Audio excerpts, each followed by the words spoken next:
तो मित्रों, मेंस के लिए हम अभी एथिक्स इन गवर्नेंस करके जो ये सेकंड एआरसी की रिपोर्ट आई थी, राइट।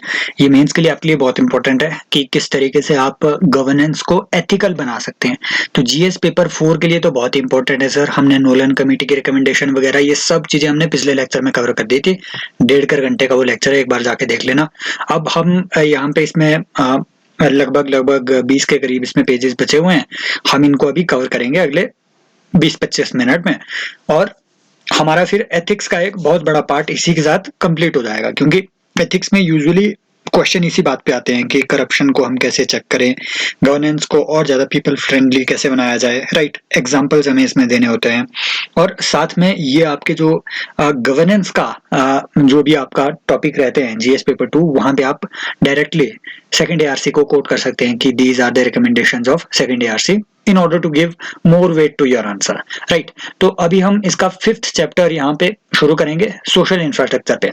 देखो हम स्टडी क्या कर रहे हैं, हम स्टडी कर रहे हैं कि गवर्नेंस को बेटर कैसे बनाया जाए, एथिकल कैसे बनाया जाए। और एथिकल गवर्नेंस क्या होती है, बेटर गवर्नेंस क्या होती है? बेटर गवर्नेंस होती है जो एक्सेसिबल हो, जिसमें लेस करप्शन हो, ट्रांसपेरेंट हो, राइट, इफेक्टिव हो, एफिशिएंट हो, फास्ट, राइट। ये सारी जो फीचर्स हैं ये सारे होने चाहिए आपकी अच्छी गवर्नेंस में। तो इस बेटर गवर्नेंस को लाने में सोशल इंफ्रास्ट्रक्चर का क्या रोल है, अब हम ये स्टडी करेंगे। बाकी चीजें हमने ऑलरेडी लीगल, इंस्टीट्यूशनल क्या क्या फ्रेमवर्क है इंडिया में, क्या उसमें रिफॉर्म होने चाहिए, ऑलरेडी हमने ये सारी चीजें ऊपर कवर कर दी है, राइट।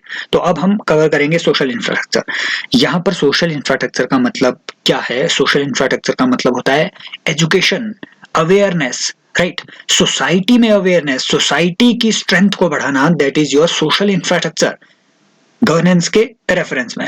तो सोशल इंफ्रास्ट्रक्चर को बढ़ा करके आप गवर्नेंस को बेटर कैसे कर सकते हैं, ये यहाँ पे बताया हुआ है। और now we will also look at some of the cheesy lines that you can directly reflect on your answers. Cheesy lines जैसे एक ये, citizens voice can be effectively used to expose, denounce and restrain the corruption, right. ये एक अच्छी चीजी line है, आप सीधे इसको कॉपी कहीं पे भी चेप सकते हो इंट्रोडक्शन में, right. But this calls for the engagement of civil society and the media in educating the citizens. So education of citizens, awareness of citizens is very important. और इससे रिलेटेड आपका, अब देखो जिसको पता नहीं है कि सिविल सोसाइटी क्या होती है, सिविल सोसाइटी का मतलब कुछ ऐसी फॉर्मल या इनफॉर्मल एंटिटीज जो गवर्नमेंट का पार्ट नहीं है, that is not a political society, right, that what is not a political society, that is your civil society. For example, आपके प्राइवेट सेक्टर हो गए, मीडिया हो गए, एनजीओ हो गए, प्रोफेशनल एसोसिएशन हो गए, राइट, आपके लेबर यूनियंस हो गए, ये सारी आपकी सिविल सोसाइटी का पार्ट होती है। आपके स्कूल, कॉलेज, ये सब सिविल सोसाइटी का पार्ट है, राइट। तो अब इसका इतना बड़ा रोल क्यों है गवर्नेंस को इफेक्टिव बनाने में? यहाँ पे एक एग्जांपल दिया हुआ है, आप कहीं पे भी इसको लिख सकते हैं, मजदूर किसान शक्ति संगठन। देखो ये एक्चुअल में 1990s में ये यहाँ पे राजस्थान में एक अभियान चलाया था इन्होंने, मजदूर किसान शक्ति संगठन का। क्या हुआ था कि राजस्थान में जो भी बैकवर्ड एरियाज हैं वहां पे जो गवर्नमेंट की स्कीम्स हैं वो इफेक्टिवली काम नहीं कर पा रही थी, राइट। पंचायत में बहुत ज्यादा करप्शन था, ये वो, वहां पे कुछ भी उतनी ज्यादा अकाउंटेबिलिटी नहीं थी, राइट। फास्ट नहीं थी डिलीवरी ऑफ सर्विसेज। इससे परेशान होकर के जो वहां पे किसान मजदूर है, इन्होंने अपना एक संगठन बनाया, किसान मजदूर शक्ति संगठन। और इन्होंने अब क्या करना शुरू कर दिया, इन्होंने एक अपना नेटवर्क बनाया, सरकारी जो भी ऑफिसेज थे वहां पे अच्छा इन्होंने अपना नेटवर्क इस्टेब्लिश किया, और उस ऑफिस में इन्होंने अपने लोगों को डिप्लॉय कर दिया। मतलब जो वहां पे सरकारी ऑफिसेज में लोअर लेवल में काम करने वाले लोग हुआ करते थे, राइट, उनके थ्रू उन्होंने ऑफिसेज से कई सारे डॉक्यूमेंट्स लीक करवाने शुरू कर दिए, राइट। ये सरकारी डॉक्यूमेंट्स को लीक करवाते थे, वो सारे डॉक्यूमेंट्स जिसमें करप्शन हुआ है। मतलब फॉर एग्जांपल सरकारी ऑफिसर्स ने ऐसे ही फर्जी बिल बनवा दिया हो कि हमने यहाँ पे इस गांव में ये टैंक बनाया हुआ है और इसके लिए इतना खर्चा हुआ, हमें पैसा दो, और वो खुद खा लेंगे, इस लेवल का करप्शन हुआ करता था उस वक्त, राइट। तो इस तरीके के जो भी फर्जी डॉक्यूमेंट होते थे, इसको ये संगठन लीक करवाता था, और एकदम पब्लिक हियरिंग ये उसकी चलाते थे।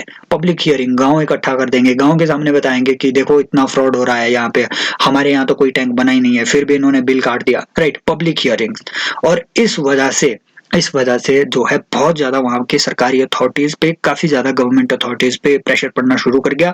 इतना ज्यादा कि गवर्नमेंट ऑफ राजस्थान ने फाइनली सोशल ऑडिट कंडक्ट करवाने की बात कही। सोशल ऑडिट का मतलब जो भी अगर आपकी सोसाइटी में आपके आसपास कहीं अगर काम हो रहा है तो क्या वो काम इफेक्टिवली हुआ है, एफिशिएंटली हुआ है, कहीं इसमें करप्शन तो नहीं हुआ है, राइट। तो इस बात की ऑडिटिंग कौन करेगा, वहां के लोगों को बुलाया जाएगा और देखेंगे कि हाँ क्या इस लेवल का काम हुआ है वाकई में, क्या इतना इसमें खर्चा हुआ होगा, कोई नुकसान तो नहीं है इसमें, राइट। तो ये सारे सोशल ऑडिट करवाने की बात कहाँ से हुई, आपके राजस्थान में जो किसान मजदूर शक्ति संगठन ने ये आपका एक अभियान चलाया था 1990s में। इसी का रिजल्ट था कि 2005 में इंडिया में राइट टू इंफॉर्मेशन एक्ट तक लाना पड़ा। इसलिए आपकी citizen awareness is very important. आप इस एग्जांपल को कोट कर सकते हैं। और ऐसी अवेयरनेस लाने के लिए हम क्या क्या कर सकते हैं, for example number 1, inviting the civil society organisations to oversee the government programmes, कि उन्हें इनवाइट करो। Number 2, proactive disclosures. हर बार आपकी जो भी सेकंड एआरसी की रिपोर्ट है, इन्होंने बार बार कहा है कि ट्रांसपेरेंसी लाने के लिए प्रोएक्टिव डिस्क्लोजर्स करो।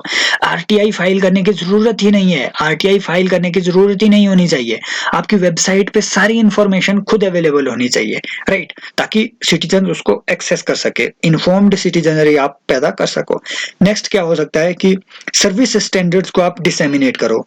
किस चीज के माध्यम से, जिसे आप सिटीजन चार्टर भी कहते हो। सिटीजन चार्टर एक ऐसा चार्टर होता है जिसमें किसी भी ऑर्गेनाइजेशन के गोल्स, ऑब्जेक्टिव्स, उनकी सर्विसेज के स्टैंडर्ड्स की, किस स्टैंडर्ड के हम सर्विसेज प्रोवाइड कर रहे हैं, उस सर्विस की कितनी कॉस्ट होगी और उस सर्विस को अवेल करने का प्रोसीजर क्या होगा। प्रोसीजर के साथ साथ अगर वो सर्विस में कोई फॉल्ट आया तो क्या हमारे पास कोई भी ग्रीवियंस रिड्रेसल का मैकेनिज्म है।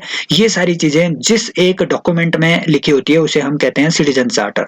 तो इस तरीके की सर्विस स्टैंडर्ड्स को आप इस्टेब्लिश करो, फिर डिसेमिनेट करो लोगों के बीच, राइट। और कंप्लेन मैकेनिज्म, आप एक तरीके से क्रेडिबल कंप्लेन मैकेनिज्म आप तैयार करो, राइट, ग्रीवियंस रिड्रेसल के लिए। और इंफॉर्मेशन की एक्सेस को आप जो है एनफोर्स करो। वही जो प्रोएक्टिव डिस्क्लोजर हमने अभी बात कही कि अपने आप ही ऑर्गेनाइजेशन अपनी सारी इंफॉर्मेशन को वेबसाइट पे पब्लिश करे।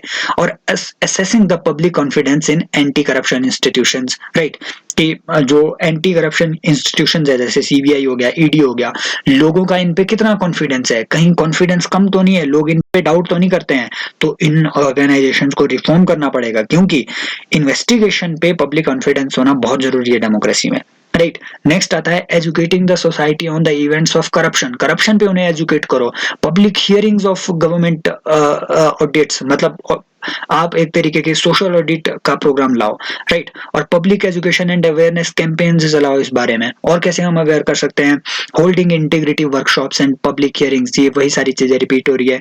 और क्या तरीके हैं कि सर्वे करो लोगों के, उस उनकी राय जानो कि पब्लिक सर्विस डिलीवरी सही हो रही है या नहीं हो रही है। And most important thing, incorporating corruption as a subject in education curriculum. ये आप लिख सकते हो, जहां पे भी करप्शन से डील करने की बात आई डायरेक्ट लिखना कि सेकंड एआरसी ने कहा है कि करप्शन एक एजुकेशन करिकुलम के तौर पे ऐड होना चाहिए, राइट। एथिक्स के उसमें स्टैंडर्ड्स सेट किए जाने चाहिए। इस तरीके से करप्शन को एक पब्लिक एजुकेशन में आप इंक्लूड करो, राइट। नेक्स्ट आता है कि setting up websites on corruption containing information facilitating dialogue. ये वही सारी चीजें, प्रोएक्टिव डिस्क्लोजर आप इसको एक लाइन में कह सकते हैं। तो क्या क्या तरीके हैं, नंबर 1, सिटीजन अवेयरनेस आप लाओ, प्रोएक्टिव डिस्क्लोजर्स लाओ, सोशल ऑडिटिंग लाओ, और करप्शन को आप क्या है कि आप एजुकेशन करिकुलम में ऐड करो। ये कुछ ऐसी चीजें हैं, ये 3-4 चीजें जो आपने याद रखनी है। डायरेक्टली इन 4 चीजों को डायग्राम बना करके आधे मिनट में कोट कर देना। आधा पेज आपका फुल और ऊपर के आधे पेज में एक आधा मिनट और लगा लेना, मतलब 5 मिनट में आपका क्वेश्चन पूरा, राइट। तो ये बात है। आगे इंपॉर्टेंस ऑफ सिटीजन चार्टर, ये फिर से वही बात आ गई जो मैंने ऑलरेडी आपको बता दिया कि सिटीजन चार्टर क्या होता है। A document that contains the vision, ideas, objectives, goals, procedures as well as grievance redressal mechanism information. That document is known as citizen charter। अब सिटीजन चार्टर में इंडिया में जो है बहुत सारे इश्यूज भी हैं, लेकिन उससे पहले हमें जानना है कि इसकी इंपॉर्टेंस क्या है। इंपॉर्टेंस है कि citizen charters they make administration both accountable as well as citizen friendly. लोगों को पता होगा कि हमें कौन सी सर्विसेज कैसे अवेल करनी है, उसकी कॉस्ट क्या है। अगर हमें सर्विसेज अच्छी नहीं मिली तो हम कहाँ पे इसकी कंप्लेन कर सकते हैं। And should contain specific provisions and set of specific obligations for public services. This commission Administrative Reforms Commission, it feels that in order to make these charters effective tools for holding public servants accountable, the charters should clearly spell out the remedy, penalty and compensation. Right कि अगर आपको वाकई में civil services को accountable बनाना है तो इस charter में क्लियरली बताया जाना चाहिए कि किसी भी सर्विस डिलीवरी में अगर कोई भी डिस्क्रिपेंसी आई है तो उसकी रेमेडी क्या होगी और उस पर पेनल्टी क्या लगेगी उस आदमी पे, उस पब्लिक सर्वेंट पे, और कंपेंसेशन एग्रीव्ड पर्सन को क्या दिया जाएगा, ये सारी चीजें भी उसमें ऐड होनी चाहिए. A mechanism needs to be put in place in government offices so that the database of all visitors is maintained. ये मैं पढ़ इसलिए रहा हूँ ताकि अगर आप बार बार 2-3 बार ये वीडियो सुनो तो आपको ये रट जाए और सीधे आपके पेपर में ये वहां पे रिफ्लेक्ट हो ये लाइंस. नेक्स्ट कि the professional agency should contact these persons and get their feedback. Based on these feedbacks, the public office should be given a rating. So एक रेटिंग सिस्टम डेवलप करने की बात कही है आपके क्या कहते हैं आपके सेकंड ईआरसी ने कि हर पब्लिक ऑफिस को रेटिफाई किया जाना चाहिए, उसको एक रेटिंग दी जानी चाहिए कि वो कितना रिस्पॉन्सिव है, राइट, सिटीजन्स के लिए कितना रिस्पॉन्सिबल है. नेक्स्ट आता है कि ए पॉलिसी ऑफ इंसेंटिवाइजिंग सिटीजन्स. ये मैंने पिछले लेक्चर में भी कहा कि हर बार सेकंड ईआरसी में करप्शन रोकने के लिए क्या बात कही गई है, इंसेंटिव्स देने की बात की गई है. एफिशिएंसी, पब्लिक सर्वेंट्स की एफिशिएंसी बढ़ाने के लिए क्या बात कही गई है, इंसेंटिव्स बढ़ाने की बात की गई है. कैपेबिलिटी एनहांसमेंट की बात की गई है सेकंड ईआरसी में. तो इंसेंटिव स्ट्रक्चर आपने हर जगह हर गवर्नेंस के हर क्वेश्चन में लिखना है कि there should be proper incentives for such and such thing. For example जैसे मान लो कंपेंसेटरी अफॉरेस्टेशन के लिए आ गया तो there should be proper incentive structure for the people so that they can build compensatory forests, right, compensatory forest. तो इस तरीके के आप इंसेंटिव स्ट्रक्चर की बात हर बार कह सकते हो. इसमें भी यही बात कही गई है कि आपको सिटीजन्स को इंसेंटिवाइज करना होगा ताकि वो एक्टिवली राइट टू इंफॉर्मेशन का यूज कर सके. सिटीजन चार्टर्स को मतलब किसी भी प्रकार के करप्शन को एक्सपोज करने का उन्हें इंसेंटिव भी तो मिलना चाहिए, अदरवाइज उनका तो एक्सप्लॉयटेशन होता रहेगा बाद में. So and next there should be a reward system also और to all those employees who are honest, right, and who expose the corruption cases there should be a reward system. और इसके लिए आप एक एग्जांपल कोट कर सकते हो USA का फॉल्स क्लेम्स एक्ट. ये क्या है कि यूएसए में 1980s में ये एक एक्ट आया था, राइट, फॉल्स क्लेम्स एक्ट. ये 1986 की बात है. यूएसए में क्या है कि यूएसए में करप्शन बहुत बढ़ रहा था, राइट, करप्शन बहुत बढ़ रहा था और इसी वजह से इस करप्शन के बढ़ने की वजह से क्या है कि यूएसए में जो लोग हैं वो बड़े टेंशन में आ गए कि भैया हमारी सरकारों ने इतना करप्शन कर दिया, ये पैसा भी खा लिया, वो पैसा भी खा लिया. तो अब फेडरल गवर्नमेंट ने वहां पे क्या किया कि एक फॉल्स क्लेम्स एक्ट लाया. इस एक्ट के तहत क्या है कि एक इंसेंटिव स्ट्रक्चर क्रिएट किया गया for citizens as well as government employees, दोनों के लिए एक इंसेंटिव स्ट्रक्चर क्रिएट किया गया कि अगर आप किसी भी करप्शन केस को रिपोर्ट करोगे तो आपको इतना इतना इंसेंटिव मिलेगा और वो एंश्योर्ड इंसेंटिव होगा. साथ में विसल ब्लोअर्स को प्रोटेक्ट करने की इसमें बात कही गई. विसल ब्लोअर्स कौन है, वो लोग जो ऑर्गेनाइजेशन में रहते हुए ऑर्गेनाइजेशन के करप्ट लोगों के खिलाफ आवाज उठाते हैं, सीटी बजाते हैं, उन्हें हम कहते हैं विसल ब्लोअर्स. उन्हें प्रोटेक्ट करने और उनकी एनोनिमिटी को भी प्रोटेक्ट करने की बात कही गई. इंडिया में विसल ब्लोअर्स के साथ प्रॉब्लम यह है, नंबर 1 कि उन्हें प्रॉपर प्रोटेक्शन नहीं है, नंबर 2 उन्हें प्रॉपर इंसेंटिव नहीं है, नंबर 3 इंपॉर्टेंट बात है कि इंडिया में ना तो सीवीसी और ना ही आपके लोकपाल या लोकायुक्त ये किसी भी एनोनिमस कंप्लेन को रजिस्टर करते ही नहीं है. They do not accept any anonymous complaints. Complaint has to be registered with all the information containing with all the information related to the whistleblower. तो उसकी इंफॉर्मेशन वहां होनी चाहिए. इसमें दिक्कत यह है कि विसल ब्लोअर डर जाते हैं कि भैया आज अगर हमने आवाज उठा भी दी, कल भी तो हमने यहीं पे काम करना है, कल भी तो हमने ईडी में ही काम करना है, मिनिस्टर कल आएगी हमें मार देगी, जान से मार देगी, हत्या हो जाएगी हमारी. तो उन्हें प्रोटेक्शन नहीं मिली हुई है. लेकिन यूएसए में इस फॉल्स क्लेम्स एक्ट के तहत उन्हें प्रोटेक्शन भी और इंसेंटिव्स भी दिए जाते हैं. इसमें अब रोल ऑफ मीडिया क्या है, सिविल सोसाइटी में मीडिया भी आती है. मीडिया important CG line है कि a free media has a crucial role in prevention, monitoring and control of corruption. Such media can inform and educate the public on corruption, expose the corruption in government, private sector and civil society organizations and help monitor codes of conduct while policing itself against the corruption. तो media एक तरीके की जो आपकी investigative reporting होती है, जिसे हम वॉच डॉग पत्रकारिता भी कहते हैं, वॉच डॉग रिपोर्टिंग, उस वॉच डॉग रिपोर्टिंग को इंडिया में प्रमोट करने की जरूरत है। आप कह सकते हैं कि सेकंड ईआरसी कहती है कि there should be investigative reporting by media, media agency should be I mean, there should be a code of ethics, code of conduct for the media as well. It has been observed, Commission has observed that sometimes under pressure of competition, the media does not verify allegations and information before putting them in public domain. Important thing कि आजकल जो ये false news फैल रही है, hate speech जो मतलब इस तरीके की गलत आपकी न्यूज फैल रही है, कमीशन ने 2007 में इसको ऑब्जर्व कर लिया था कि कंपटीशन की वजह से, इसका मार्केटाइजेशन होने की वजह से मीडिया में अब क्या है कि रेस है, हेडलाइंस लगाने की रेस, और इस वजह से वो अब किसी भी न्यूज को पब्लिक डोमेन में रखने से पहले क्लियरली जो है वेरीफाई नहीं कर सकते। इसलिए मीडिया के लिए भी एक कोड ऑफ कंडक्ट की जरूरत है। प्रिंट मीडिया के लिए तो इंडिया में है प्रेस काउंसिल ऑफ इंडिया, लेकिन जो आपके इलेक्ट्रॉनिक मीडिया है इन पे ये code of conduct for print media लागू नहीं होता है। ये जो इलेक्ट्रॉनिक मीडिया है, जैसे आपके टीवी चैनल हो गए, ये ministry of information and broadcasting के अंडर आती है, और ministry of information and broadcasting की अपनी कुछ रेगुलेशंस है, बट इनका अपना कोड ऑफ कंडक्ट नहीं है। तो इंडिया में एक तरीके के code of conduct for media in totality, और उसके साथ साथ सोशल मीडिया के लिए भी, अब जैसे social media regulatory guidelines last year I थी कि आपको ये करना है, इंडिया में ग्रीवेंस रिड्रेसल ऑफिसर आपके होने चाहिए, और इस तरीके की आपको सेल्फ रेगुलेशन, एक 3 टियर रेगुलेटरी स्ट्रक्चर की बात कही गई है इंडिया में सोशल मीडिया के रेगुलेशन के लिए, ओटीटी के रेगुलेशन के लिए, ये अब हुआ है, राइट। तो आप लिख सकते हैं कि ये जो है ये सेकेंड ईआरसी ने भी यही बात कही थी। इंपॉर्टेंट बात सेकंड ईआरसी ने कही है कि there should be a self regulatory mechanism for media, क्योंकि अगर फिर सरकार अगर रेगुलेट करने लग जाए तो मीडिया पे फिर से वो वही प्रेशर, मतलब मीडिया को कब्जा कर देगा वो, मतलब फिर वही गोदी वाला बात हो जाएगी फिर से। तो सेल्फ रेगुलेशन की बात कही गई कि मीडिया की सारी एजेंसी इकट्ठे आए, वो अपने लिए एक रेगुलेटरी स्ट्रक्चर बनाए, खुद बनाए, और अपने लिए रेगुलेशंस खुद बनाए, रूल्स बनाए, खुद उसको अडहियर टू करें। इस तरीके की एक मैकेनिज्म होने की जरूरत है। तो for there should be a media commission as well.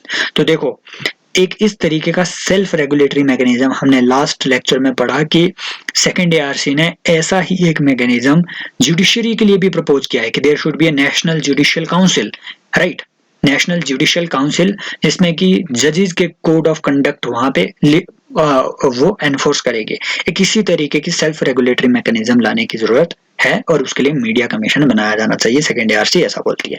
अब आता है सोशल ऑडिट। क्या होता है? ये वही चीज है कि जो बेनिफिशियरी ग्रुप है उन्हें इकट्ठा करो और उनसे पूछो कि जो खर्चा तुम पे हुआ है क्या वाकई में उतना खर्चा होना था, कहीं करप्शन तो नहीं हुआ बीच में। सिविल सोसाइटी ग्रुप्स, एनजीओ वगैरह, इन सबको लाओ। और इंडिया में क्या सोशल ऑडिट का प्रावधान है भैया, अभी भी है। नरेगा में आप देखोगे तो उसमें सोशल ऑडिट होता है। नरेगा की हर एक स्कीम को, मतलब जो भी अगर आपको मनरेगा के अंडर कोई भी काम करना है तो ग्राम पंचायत के जितने भी सदस्य है वो उस मतलब ग्राम सभा में उसके लिए एक रेजोल्यूशन पारित होता है, पास होता है, और उसके लिए एक जब उस रेजोल्यूशन मतलब जब वो काम हो जाए तो उसका जब ऑडिट बनाना होता है, उसका जो अकाउंट होता है पूरे साल का, वो एक ग्राम सभा के द्वारा उस ऑडिट को पास किया जाता है। लेकिन ये लोगों को पता ही नहीं है, उनके बस सिग्नेचर ले लिए जाते हैं। ग्राम सभा में बुलाया जाएगा, बोलेंगे कि यहाँ साइन करो रजिस्टर में कि आप आए हुए थे, बस सिग्नेचर ले लिया जाएगा। तो ये सोशल ऑडिट की अवेयरनेस ही नहीं है, राइट। तो सोशल ऑडिट को बढ़ाना जरूरी है। There should be surprise inspections of civil society groups. Commission without entering into the details of all this would like to suggest that provisions for social audit should be made a part of the operational guidelines of all schemes. कि हर scheme में social audit का प्रावधान होना चाहिए। ये कहा है आपके सेकंड ईआरसी ने, आप कहीं पे भी कोट कर सकते हैं। समझ गए बात को। नेक्स्ट आता है अब 6th चैप्टर की सिस्टमिक रिफॉर्म। हमने पढ़ लिया कि इंस्टीट्यूशनल रिफॉर्म क्या होने चाहिए, लेजिस्लेटिव रिफॉर्म्स क्या होने चाहिए, सिविल सोसाइटी ग्रुप में क्या रिफॉर्म्स होने चाहिए, ये सब चीजें हमने ऑलरेडी डिस्कस कर रखी हुई है। दिक्कतें क्या क्या हैं, राइट। पर्सनल लेवल पे जो नोलन कमेटी की रिकमेंडेशंस थी, राइट, कि भैया एथिक्स के कौन कौन से प्रिंसिपल इंसान को अपने पब्लिक लाइफ में वो जो है गुजारने चाहिए। 2017-18 में ये डायरेक्ट क्वेश्चन आया हुआ था, नोलन कमेटी की 6 रिकमेंडेशन, वो हमने स्टडी कर ली। अब आते हैं कि सिस्टम में क्या रिफॉर्म आने चाहिए, what should be the systemic reforms. तो पहली चीजिंग लाइन चीज़ी लाइन कि a holistic approach for combating corruption would require an optimum mix of punitive as well as preventive measures, right. कि फॉर एग्जांपल जैसे एक क्वेश्चन ये पूछ लिया था कि क्या पनिशमेंट्स दी जानी चाहिए, ये एथिक्स में क्वेश्चन पूछा हुआ है यूपीएससी ने, पीवाईक्यू है ये। तो yes, even second ARC says that there should be a holistic approach which should include optimum mix of punitive as well as preventive measures, right? Punishment भी होनी चाहिए, प्रिवेंशन भी होनी चाहिए, and punitive measures act as a deterrent whereas preventive measures reduce opportunities for corruption। बस यही है justification, simple बात। इस लाइन को रट लो और कहीं पे भी अगर आए कहीं पनिशमेंट से रिलेटेड लिख देना, या मेजर्स कैसे होने चाहिए लिख लेना। Punitive measures act as a deterrent, whereas preventive measures reduce the opportunities for corruption. Preventive measures reduce the opportunities for the corruption. Punitive measures act as a deterrent, whereas preventive measures reduce the opportunities for the corruption. And how does it reduce the opportunities for the corruption? Number one, by making the systems more transparent, by increasing the accountability, by reducing the discretion of the officers, by rationalizing the procedures, by providing incentive structures, and it acts as a systemic reform, right? So systemic reforms are needed. For example अब ये बहुत पुराने यहाँ reform दिए गए हैं कि जैसे ई सेवा आंध्र प्रदेश में लाई गई थी, केरला में उस टाइम एक फ्रेंड्स करके एक पोर्टल आया हुआ था, right. Fast, reliable, instant, effective network of distribution services, ये केरला ने बहुत पहले 2004-5 में ये शुरू कर दिया था वहाँ पे ई सेवा, राइट। उस टाइम तो इंटरनेट आ ही रहा था। तो इस तरीके के रिफॉर्म उस टाइम आने शुरू हुए थे। अब आप लिख सकते हैं कि जैसे पंजाब में एक वहाँ के पंजाब पुलिस ने अपना एक ऐप लॉन्च किया हुआ है, राइट। दिल्ली पुलिस ने वुमेन की सिक्योरिटी के लिए अपने ऐप लॉन्च हुआ है। डिस्ट्रीब्यूशन सर्विसेज को बेटर बनाने के लिए मेरा राशन ऐप लॉन्च हुआ है, राइट। इस तरीके के बहुत सारे नए अब तो ई कोर्ट्स वगैरह, ई विद्यालय, ये सारी चीजें अब आ गए हुए हैं। तो अब तो काफी ज्यादा इसमें काम कर दिया जा चुका है, लेकिन फिर भी आप सेकेंड एआरसी को कोट कर सकते हैं कि there should be punitive as well as preventive measures, a sufficient mix of them, right? Some of the steps that are needed, क्या स्टेप्स हैं, सेकंड ईआरसी ने क्या बोला है कि क्या हमें करना चाहिए, हम जल्दी से वो सारे स्टेप्स को पढ़ेंगे। आई थिंक अभी 20-22 मिनट हो गए हैं, राइट। ये हमारे 40 मिनट से ज्यादा ये वीडियो नहीं होनी चाहिए। कि सम ऑफ द स्टेप्स नीडेड क्या है? Number 1, promoting competition. सही बात है भैया, जहां पे भी गवर्नमेंट मोनोपोली है उसे कम कर दो और कंपटीशन को बढ़ाओ मार्केट में, इससे गवर्नमेंट अथॉरिटीज की एफिशिएंसी भी बढ़ेगी। इन्होंने एग्जांपल दिया कि टेलीकम्युनिकेशन सेक्टर, कि देखो जब 1885 में इंडियन टेलीग्राफ एक्ट आया, तब से लेकर के जो टेलीकॉम का या टेलीग्राफ का सेक्टर है ये गवर्नमेंट ने डोमिनेट कर रखा था। लेकिन 1990s के बाद जैसे ही आपका टेलीकॉम सेक्टर को ओपन किया गया, देखो 2005-6 में एयरटेल जैसी, जियो जैसी ये कंपनी आना शुरू हुई, प्राइवेट कंपनी, और इससे जो टेलीकॉम है ये सेक्टर बहुत ही ज्यादा बूस्ट कर गया इंडिया में। अब तो बीएसएनएल उतना अच्छा नहीं रहा, बीएसएनएल उतना अच्छे से फंक्शनिंग नहीं कर रहा है, लेकिन उस टाइम जब ये रिपोर्ट बनाई गई 2007 में, उस टाइम बीएसएनएल एक तरीके से बूस्ट खाया बीएसएनएल ने, राइट। एक पूरे इंडिया में पैन इंडिया लेवल का इनका नेटवर्क फैल गया, और ये कंपटीशन की वजह से हुआ, क्योंकि प्राइवेट जो एजेंसीज है ये मार्केट में आ गई थी। तो इन्होंने एग्जांपल दिया है टेलीकॉम सेक्टर का। सेकंड, कि हेंस सेकंड एआरसी जो है रिकमेंड करती है कि each ministry department may undertake an immediate exercise to identify the areas where existing monopolies of functions can be tempered with competition, right. कि ऐसे वो सारे जो भी मिनिस्ट्री या डिपार्टमेंट है इन्हें आइडेंटिफाई करना चाहिए कि कहाँ हम अपनी मोनोपोली खत्म कर सकते हैं, राइट। इन सभी को आइडेंटिफाई कर दो, लिस्ट कर दो, and all new national policies on the subjects having large public interface should invariably address the issue of endangering competition. तो जो भी नेशनल पॉलिसीज है इनको इस तरीके से फ्रेम करो कि आपके जो मार्केट में है उसमें कंपटीशन बढ़ा रहे। सेकंड, ये क्या बोल रहे हैं कि ट्रांजैक्शंस को आप सिंप्लीफाई करो, कि जो भी गवर्नमेंट और प्राइवेट जो भी इंस्टीट्यूशन है इनके बीच जो भी ट्रांजैक्शन हो रही है इन्हें सिंप्लीफाई कर दो। कॉम्प्लेक्स मत रखो कि भैया हाँ यहाँ से आप सुपरिंटेंडेंट के पास जाओगे, वहां से आपको क्लियरेंस लेनी होगी, फिर आप कमिश्नर के पास जाओगे, वहां पे ये सबमिट करने के लिए आपको स्टैंप लगवानी होगी, फिर जाके आप कहीं मुनीम के पास जाओगे, वहां आप पैसा जमा करोगे। ये कॉम्प्लेक्स इशू अगर आप रखोगे तो करप्शन जो है, जितनी बड़ी हायरार्की होगी उतना ज्यादा करप्शन बढ़ेगा। क्योंकि पेंडेंसी, इंसान क्या है, इंसान पेंडेंसी को खत्म करना चाहता है। इंसान man wants to do everything at a minutes cost.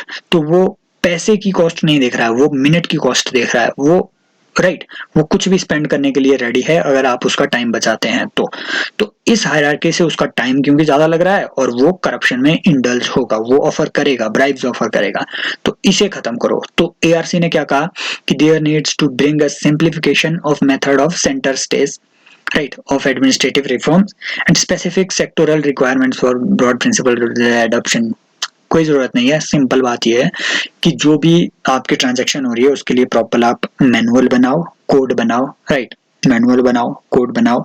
और ये मैनुअल जो है ये बिल्कुल इजी लैंग्वेज में और प्रिसाइज टर्म्स में लिखे होने चाहिए।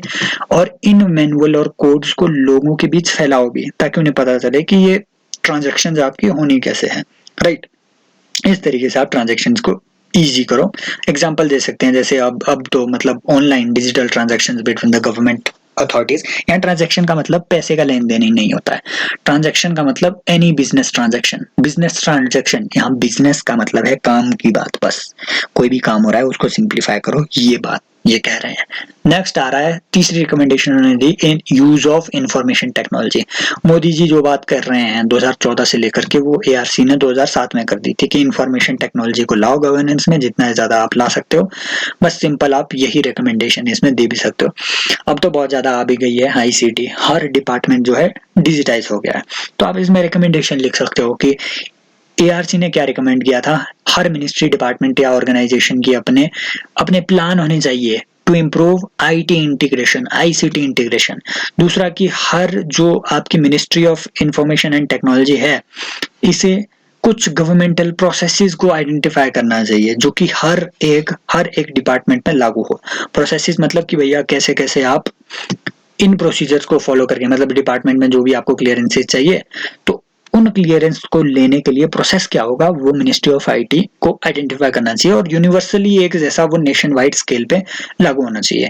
नेशन वाइड कंप्यूटराइजेशन होना चाहिए और हर वेबसाइट की हर डिपार्टमेंट की अपनी वेबसाइट्स होनी चाहिए। इंपॉर्टेंट चीज है इन्होंने कि computer knowledge of departmental officers needs to be upgraded. Important बात है कि कैपेसिटी बिल्डिंग करो। आप जो भी ऑफिसर्स है, existing officer, their capacity should be enhanced, right. तो उन्हें डिजिटल नॉलेज भी दो, उनमें भी डिजिटल लिटरेसी लाओ। ये इंपॉर्टेंट रिकमेंडेशंस आपकी सेकंड आरसी ने दी थी। You can directly quote it in your exam. Next आता है कि इंटीग्रिटी पैक्ट। देखो ये 18 आने की मतलब एक बात मैं आपको बोल रहा हूँ, बात यह है कि इंटीग्रिटी पैक्ट आपको पता होना चाहिए क्या है ये। जब भी आपकी गवर्नमेंट अथॉरिटी, जब भी आपकी गवर्नमेंट डिपार्टमेंट या किसी प्राइवेट अथॉरिटी, इन दोनों के बीच जब भी कॉन्ट्रैक्ट होगा, मान लो कॉन्ट्रैक्ट किसी भी चीज के लिए हो सकता है। आपके गवर्नमेंट डिपार्टमेंट को टेबल लेना है, वो प्राइवेट एजेंसी से लेगा, किसी फर्नीचर वाले से लेगा, उसके लिए कॉन्ट्रैक्ट किया जाएगा। पर क्या गारंटी है कि ये गवर्नमेंट अथॉरिटी उस कॉन्ट्रैक्ट को अडियर टू करेगी, मतलब उस कॉन्ट्रैक्ट के जो भी शर्तें हैं उसे मानेगी, या ये जो प्राइवेट पार्टी है उसकी हर शर्त को मानेगी। इस सर्विस डिलीवरी की क्वालिटी को इंश्योर करना भी तो जरूरी है, राइट। और जितने टाइम में इसने डिलीवरी देनी थी वो क्या हुई है नहीं हुई है ये इंश्योर करना भी तो जरूरी है। इसके लिए इन दोनों के बीच में एक पैक्ट साइन करवाया जाता है, उसे हम कहते हैं इंटीग्रिटी पैक्ट। गवर्नमेंट डिपार्टमेंट और प्राइवेट एजेंसी जो कि एक दूसरे के साथ बिजनेस में इन्वॉल्व है, इनके बीच एक पैक्ट होगा, उसे हम कहेंगे इंटीग्रिटी पैक्ट। इसका मतलब यह है कि दोनों एग्री कर रहे हैं कि हम इंटीग्रिटी शो करेंगे अपनी इस एग्रीमेंट की हर प्रिंसिपल के लिए। और क्या ये इंटीग्रिटी शो हो रही है या नहीं हो रही है, इसे इंश्योर करने के लिए कुछ ऑफिसर्स आप नियुक्त करते हैं और वो कोई भी थर्ड पार्टी होती है, राइट। तो इसको इंश्योर करने के लिए कोई भी थर्ड पार्टी आउटसाइड ऑब्जर्वर्स को आप जो है नियुक्त करते हैं। तो बस यही बात है कि वो अब जो वो थर्ड पार्टी आपने ऑब्जर्वर्स इसके लिए अपॉइंट कर रखे हुए हैं वो देखते रहेंगे कि हाँ कहीं किसी भी पार्टी ने ब्रीच तो नहीं किया है कॉन्ट्रैक्ट के गाइडलाइंस को, राइट। तो जो भी अगर ऐसा कहीं हुआ तो वो इशू को रेज कर देंगे। किसके सामने रेज करेंगे? सीवीसी के सामने, central vigilance commission. CVC is the implementing authority, right, implementing authority. लेकिन सुपरवाइज कौन करता है? Outside observer. इम्प्लीमेंटेशन और सुपरवाइजिंग दो अलग बातें हैं। सेकंड ईआरसी ने क्या रिकमेंड किया कि हर जो भी गवर्नमेंट डिपार्टमेंट है अगर वो कोई भी इस तरीके की अपना कोई भी इस तरीके का एग्रीमेंट साइन करता है तो हर गवर्नमेंट डिपार्टमेंट को इंटीग्रिटी पैक्ट्स साइन करने चाहिए ताकि कॉन्फिडेंस बिल्ड हो गवर्नमेंट पे भी और प्राइवेट पार्टी पे, इन दोनों के बीच कॉन्फिडेंस बिल्ड अप किया जा सके। नेक्स्ट आता है कि डिस्करेशन को रिड्यूस करना। इंपॉर्टेंट बात है भैया, इंपॉर्टेंट बात इसलिए भी क्योंकि एथिक्स इसीलिए है क्योंकि देयर इज डिस्क्रिशन। अगर डिस्क्रिशन नहीं होता तो एथिक्स की उतनी मोरालिटी की, एथिक्स तो लीगल भी हो सकता है, मोरालिटी की उतनी सिग्निफिकेंस नहीं होती। मोरालिटी आपको वहीं काम आती है जहां डिस्क्रिशन है, राइट। फॉर एग्जांपल मान लीजिए कोर्ट के ऑर्डर्स हैं कि आपको किसी एक आदमी का बगीचा जो है वो बगीचा उखाड़ना है क्योंकि वो सरकारी जमीन पे लगा हुआ है बगीचा, राइट। अब ये तो कोर्ट के ऑर्डर हैं, यहाँ क्या आप अपनी मोरालिटी लगा सकते हैं? नहीं, क्योंकि ये आप पे लीगली बाइंडिंग है, राइट। लेकिन अगर मान लीजिए कि आपके डिस्क्रिप्शन पे हो कि गरीब आदमी का बगीचा लगा हुआ है, उखाड़ना है कि नहीं उखाड़ना है, डिस्क्रिप्शन आपके पास है, वहां आप मोरालिटी का यूज कर सकते हैं। तो डिस्क्रिप्शन इज इंपॉर्टेंट एस्पेक्ट और पब्लिक लाइफ में पब्लिक सर्वेंट के पास डिस्क्रिप्शन बहुत ज्यादा है और इस डिस्क्रिप्शन को रिड्यूस किया जाना चाहिए, ये बोल रहा है सेकंड ईयर से। क्यों? क्योंकि डिस्क्रिप्शन का मिसयूज हो रहा है, डिस्क्रिशनरी पावर्स का मिसयूज हो रहा है, इच्छानुसार पावर्स का मिसयूज बहुत ज्यादा हो रहा है और इससे जो है आपकी अकाउंटेबिलिटी डिफ्यूज हो रही है। It is a keyword, diffusion of accountability, description. तो इसको आपने क्या है रिड्यूस करना है, सेकंड ईआरसी कहती है। कैसे रिड्यूस आप कह सकते हैं? इंपॉर्टेंट बात, डिस्क्रिप्शन को रिड्यूस करने का एक ही तरीका है कि वेल डिफाइंड रेगुलेशन होनी चाहिए। There should be a well defined regulation कि पब्लिक अथॉरिटी को बिहेव कैसे करना है, राइट, और क्या क्या चीजें उसे नहीं करनी है। जितनी ज्यादा ब्रॉड रेगुलेशन होगी उतना ज्यादा उनके ब्रॉड कंडक्ट को आप इंश्योर कर पाएंगे, राइट। और there should be an attempt to bound the description. और इम्पोर्टेंट बात, डिस्क्रिप्शन को आप रिड्यूस ऐसे भी कर सकते हैं कि जब भी कोई पब्लिक अथॉरिटी अपने डिस्क्रिप्शन का यूज करती है तो उसे हायर अथॉरिटी को नंबर 1 रिपोर्ट करना चाहिए and report the cause of the decision that he has taken, right, कि आपने वो डिसीजन क्यों लिया, उसके पीछे रीजंस क्या थे, he should convey those reasons. It is an important thing. Next क्या कहते हैं कि decision making on important matters should be assigned to a committee rather than individuals. Care has to be exercised. Important बात, जैसे मान लो आप ministry of finance में है, आप सेक्रेटरी ऑफ बैंकिंग है, सेक्रेटरी ऑफ बैंकिंग के पास मान लो डिस्क्रिप्शन दिया हुआ है कि बैंक का स्ट्रक्चर कैसे आपने डिसाइड करना है, ये आप पे है। अब ये एक इंडिविजुअल के पास ये डिस्क्रिप्शन देने के बजाय अच्छी बात है कि एक कमेटी के पास दे दो, क्योंकि बहुत सारे ओपिनियन आएंगे, राइट, और लेस मिसयूज ऑफ डिस्क्रिप्शन होने की वहां पे संभावना है। ये कहती है आपके क्या सेकेंड ईआरसी। नेक्स्ट बात क्या रिकमेंडेशन है सेकेंड ईआरसी की? सुपरविजन को बढ़ाओ, right. Supervision provides effective checks and balances against description vested in the public functionaries. कि हर एक डिपार्टमेंट में आप अगर सुपरवाइजरी अथॉरिटी लाते हो तो डिस्क्रिप्शन का जो मिसयूज है उसको आप चेक कर सकते हो, right. It needs to be emphasised that external anti corruption machinery with their limited resources and reach can in no way be substitute for anti-corruption measures taken by the officers in leadership position। कि भैया इस तरीके के अगर आप मान लो anti corruption machinery use भी कर सकते हो, लेकिन फिर भी ये मशीनरी तब तक कोई भी यूज की नहीं होगी जब तक कि आपके जो हायर लेवल की अथॉरिटीज है, हायर लेवल के ऑफिसर्स हैं, वो अपने इनिशिएटिव ना ले। मतलब लीडरशिप का इनिशिएटिव लेना बहुत जरूरी है। इन अ नटशेल ये यही कह रहे हैं कि आप अब इस मिसयूज ऑफ डिस्क्रिप्शन को कैसे चेक कर सकते हैं। जैसे नंबर 1 रैंडम इंस्पेक्शन होनी चाहिए, हायर अथॉरिटी की सरप्राइज विजिट होनी चाहिए, कॉन्फिडेंशियल फीडबैक लेनी चाहिए सिटीजन से। इंपॉर्टेंट कि एआरसी ने 2 चीजों पे हमेशा बहुत ज़्यादा फोकस किया है इंसेंटिव्स पे और फीडबैक पे कि सिटीजन से फीडबैक लो, राइट। और पुटिंग इलेबोरेट प्रोसीजर्स कि भैया कैसे कैसे आपको ये काम करने हैं, इसके लिए पूरा प्रोसीजर होना चाहिए, इलेबोरेट प्रोसीजर होना चाहिए, कहीं पे भी लूप होल नहीं होने चाहिए। ये सारी बातें आपके सेकंड ईआरसी ने कही है। Confidential reports of officials are not always recorded with due care and diligence. Reporting officers tend to play a safe important बात कि ये अपना डिपार्टमेंट का इन्होंने बताया कि डिपार्टमेंट में क्या होता है कि जब भी किसी ऑफिसर की मतलब एक इनकी जाती है एनुअल कॉन्फिडेंशियल रिपोर्ट, इसे कहते हैं एसीआर, एनुअल कॉन्फिडेंशियल रिपोर्ट। और इसे कौन प्रिपेयर करता है? हायर लेवल की अथॉरिटी। फॉर एग्जांपल जो टीचर की एसीआर है उसे कौन प्रिपेयर करेगा? इसे आपके प्रिंसिपल प्रिपेयर करेंगे, हायर लेवल की अथॉरिटी। अब एआरसी ने जो है ऑब्जर्व किया है कि ये जो एसीआर प्रिपेयर हो रही है इसमें डिलीजेंस अप्लाई नहीं हो रही है, मतलब सभी के फेवर में एकदम 5 स्टार रेटिंग वाली इस तरीके की रिपोर्ट बनाई जा रही है ताकि सबको प्रमोशन मिलती रहे।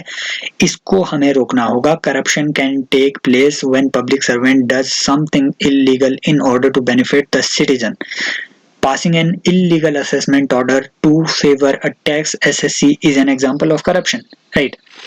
And in case of speed money, ये दो आप टर्म्स यूज कर सकते हैं। स्पीड मनी किसे कहते हैं कि स्पीड मनी का मतलब है कि आप जल्दी जल्दी पैसा कमाना चाहते हो, इसलिए भी लोग जो है करप्शन कर देते हैं, करप्शन में इंडल्ज होते हैं। और करप्शन के सिर्फ ये फॉर्म्स नहीं है, यूपीएससी ने इस पे भी क्वेश्चन पूछा हुआ है कि सिर्फ पैसा लेना, ब्राइब लेना ही करप्शन नहीं है, इनएक्टिविटी भी एक करप्शन का फॉर्म है, right. It is also a kind of corruption. कि civil servant, if he is not performing his duties well, it is also contributing to corruption. How? Number one, it is causing sufferings among the people. Number two, it is a kind of, I mean, civil servant is being paid for performing his duties, and if he is not performing the duties, he is drawing illegitimate salaries. He is not doing any work, still drawing the salaries. So it is also a kind of corruption, right? तो आप इसमें ये बातें लिख सकते हो। तो red tapism जैसा, स्पीड मनी कमाना, करप्शन, ये सारी चीजें, ये कुछ कीवर्ड्स हैं जो आप लिख सकते हैं। अब करप्शन भी हमने दो तरीके का पढ़ा हुआ है, राइट। एक आपका वो है जो कोल्यूजिव करप्शन होता है, जिसमें करप्ट पार्टीज, आई मीन दोनों, bribe seeker as well as bribe giver, ये दोनों मिले हुए होते हैं, उसे हम कहते हैं कल्यूजिव करप्शन। एक हमने पढ़ा था कि एक एक्सटॉर्शनरी काइंड ऑफ करप्शन होता है जिसमें एक्सटॉर्शन किया जाता है, राइट। तो ये दोनों चीजें हमने ऑलरेडी डिस्कस कर रखी है। नेक्स्ट आता है कि एंश्योरिंग एक्सेसिबिलिटी एंड रिस्पॉन्सिवनेस, कि करप्शन को चेक करने का एक तरीका ये भी है कि डिपार्टमेंट्स को आप एक्सेसिबल बना दो लोगों के लिए, पीपल के लिए। अब लोग क्या है कि मतलब आप अगर अपने स्टेट के सेक्रेटरीट में जाओगे तो पता नहीं कितनी सारी तो क्लियरेंसेज आपको लेनी होगी, एंट्री नहीं मिलेगी अंदर, ऐसा लगेगा कि भैया ये पता नहीं किसके ऑफिस हो गए हुए हैं, है ना। मतलब यहाँ ऐसा लगता है यहाँ कोई शहंशाह रहता होगा, लोगों को फील ही नहीं है कि ये हमारे पब्लिक सर्वेंट भी है। तो इस तरीके के गवर्नमेंट डिपार्टमेंट्स को आप ज्यादा से ज्यादा एक्सेसिबल बनाओ और इनको रिस्पॉन्सिव भी बनाओ, और इसके लिए इनमें एथिकल बिहेवियरल चेंज लाने की जरूरत है। सर्विस स्टैंडर्ड्स को आप अच्छे से सेट करो। Appeal procedure available in case of customers want further redressal should also be indicated। मतलब अगर किसी भी कस्टमर का मतलब यहाँ पे है सिटीजन, क्योंकि आप सर्विसेज ले रहे हो गवर्नमेंट अथॉरिटी से, डिपार्टमेंट से, तो जो भी सिटीजन्स हैं उनको अगर कोई दिक्कत है तो ग्रीवियंस रेड्रेसल का एक मैकेनिज्म हो। अगर फिर भी दिक्कत है तो अपील का भी प्रोविजन होना चाहिए कि गवर्नमेंट डिपार्टमेंट के खिलाफ कहाँ पे अपील की जा सकती है, आउटसाइड द कोर्ट, क्योंकि कोर्ट में जाना ये होता है एक्सपेंसिव, इतना कोई भी अफोर्ड नहीं कर सकता। तो ये सारी चीजें लाने की बहुत जरूरत है। और हर एक डिपार्टमेंट में हेल्प डेस्क जो है ये कटिंग एज टेक्नोलॉजीज के साथ आपको इस्टेब्लिश करने चाहिए। ऑटोमेटिक कॉल सेंटर्स इस्टेब्लिश करने चाहिए। पीपल फ्रेंडली ये आपकी गवर्नेंस होनी चाहिए। लोकल लैंग्वेजेस में जो है ऑफिसर्स को इस तरीके से ट्रेन किया जाए कि वो लोकल लैंग्वेज में लोगों के साथ बातचीत करें ताकि उन्हें वहाँ के चीजों का अच्छे से जायजा मिले। ये सारी चीजें वहाँ पे करने की रिकमेंडेशन आपके एआरसी ने दी हुई है। तो एआरसी ने क्या रिकमेंड किया है? Number 1, online complaint tracking system होना चाहिए, रिड्रेसल सिस्टम होना चाहिए, और external periodic mechanism of audits should be there, कि जो भी आपके ऑडिटिंग है उस वो पीरियोडिक होनी चाहिए। ये सारी चीजें आपके जो है सेकेंड ईआरसी ने कही है। फिर reforming the civil services, very important चीज। नंबर 1 फर्स्ट कम्स की रिफॉर्म की जरूरत क्या है सिविल सर्विसेज को। पहली बात कि इंडिया में इस पैराग्राफ को छोड़िए, रिफॉर्म्स की इंडिया में जरूरत क्या है। नंबर 1, इंडिया में जो सिविल सर्विसेज हैं ये एक्सपर्ट नहीं है, right. They are not specialised people, civil servants are not specialised people. कोई भी आ रहा है, कोई राइट, कोई आईआईटी करके आ रहा है, कोई बीए करके आ रहा है, वो सिविल सर्वेंट बन रहा है। They are not specialised in their fields. तो इसलिए एक नीड ये भी है। Number 2, there is a bureaucratic apathy. Apathy means you are not having empathy to something, right. There is a bureaucratic apathy. आप में सिंपैथी ही नहीं है, आप में एम्पैथी ही नहीं है। एम्पैथी मतलब आप लोगों की दर्द को फील ही नहीं कर पा रहे हैं। That is your bureaucratic apathy. इसे रिड्यूस करने की जरूरत है। टेक्निकल स्किल्स भी ब्यूरोक्रेसी में उतनी ज्यादा नहीं है। हमारी ब्यूरोक्रेसी 1980s के, अभी जो हमारा कोई भी कैबिनेट सेक्रेटरी होगा वो 1980s के होंगे, राइट, उस जमाने के। अब टेक्नोलॉजी चेंज हो गई है, नीड चेंज हो गई है, तो हमें इन्हें अपग्रेड करने की जरूरत है। नंबर नेक्स्ट क्या है सिविल सर्विस से रिफॉर्म? Attitudinal change. कि अब जो है, अब साइलोज में आप अफोर्ड नहीं कर सकते हो कि ठीक है एक गवर्नमेंट डिपार्टमेंट दूसरा गवर्नमेंट डिपार्टमेंट ये साइलोज में फंक्शन करेगा, नहीं। अगर आज रेलवे का कोई ट्रैक बिछाना है तो हो सकता है रेलवे को जरूरत पड़े मिनिस्ट्री ऑफ रोड की जमीन लेने की, ठीक ठीक है। तो इसलिए इंटर डिपार्टमेंटल कोऑपरेशन लाने की बहुत जरूरत है। इसलिए भी रिफॉर्म की जरूरत है सिविल सर्विसेज में। एटीट्यूडनल चेंज लाने की जरूरत है। करप्शन को प्रिवेंट करने की जरूरत है। रिफॉर्म की बड़ी जरूरत है। तो अब ये रिफॉर्म हम कैसे कर सकते हैं? Number 1, basic reform in the civil service is a basic mandate for reducing the corruption. Clear assignment of duties and responsibility should be there, and structured interlocking accountability should be there. कि जो accountability है ये diffused नहीं होनी चाहिए, interlocking of accountability होनी चाहिए। Means अगर कोई सबॉर्डिनेट ऑफिसर ने कोई गलत काम किया है तो उसके सीनियर को भी इसमें जवाबदेही होनी चाहिए कि हाँ तुम्हारे अंडर इस आदमी ने ये काम किया है, बताओ तुम भी तो नहीं इन्वॉल्व हो इसमें। तो there should be inbuilt system of rewards. कि अब देखो कुछ सिविल सर्वेंट्स एकदम ऐसे हैं जो सिर्फ कुर्सी पे बैठेंगे, कुछ ऐसे हैं जो इनिशिएटिव लेना चाहते हैं लेकिन उन्हें कुछ भी इंसेंटिव नहीं है। तो there should be robust incentive structure and important चीज, there should be robust performance audit. और प्रोफाइलिंग की बात इन्होंने हुई है, इन्होंने प्रोफाइलिंग की बात भी की है। आई थिंक आगे नहीं, वो कहीं आगे है, या हमने पढ़ लिया है कि हर एक सिविल सर्वेंट की प्रोफाइलिंग की जानी चाहिए। उनकी अलग से प्रोफाइल बननी चाहिए और उनके खिलाफ कौन कौन से केसेस हैं इसका रिकॉर्ड होना चाहिए। क्या उनके खिलाफ करप्शन के केसेस है ये रिकॉर्ड होना चाहिए। उनका इंटीग्रिटी टेस्ट होना चाहिए हर साल। ये सारी चीजें किसने कही है? ये आपके एआरसी ने कही है कि हर साल इनके इंटीग्रिटी का टेस्ट होना चाहिए, राइट। कि स्पेसिफिक आप ऐसे ही क्वेश्चन उनके सामने फेंक दो कि इस सिचुएशन में आप क्या डिसीजन लोगे, उसके बेसिस पे उनकी रेटिंग्स होनी चाहिए और वैसी प्रोफाइल बननी चाहिए। उसी प्रोफाइल के बेसिस पे उनको प्रमोशन मिलना चाहिए। ये बातें भी आपके सेकंड ईयर से ने कही है। नेक्स्ट की risk management for preventive vigilance. Important बात है कि भैया विजिलेंस जो है प्रिवेंटिव होना चाहिए। किस तरीके का प्रिवेंटिव? कि डिपार्टमेंट में ही कुछ ऐसे मैकेनिज्म हो कि सीवीसी को कोई भी चीज एक्सपोज करने की जरूरत ही ना पड़े, right. High risk corruption, I mean वही है कि रिस्क असेसमेंट होनी चाहिए कामों की। कि जो भी गवर्नमेंट डिपार्टमेंट है उन्हें इस तरीके से डिवाइड किया जाए कि ये गवर्नमेंट डिपार्टमेंट हाई रिस्क में है, ये गवर्नमेंट डिपार्टमेंट मीडियम रिस्क में है, ये लो रिस्क में है। जैसे आपका जो माइनिंग डिपार्टमेंट है वो हाई रिस्क फॉर करप्शन में आता है। भाई माइनिंग्स में बहुत ज्यादा करप्शन होता है, माइनिंग इंस्पेक्टर बन जाओ सिविल सर्वेंट से ज्यादा कमाओगे, ये बात सही है।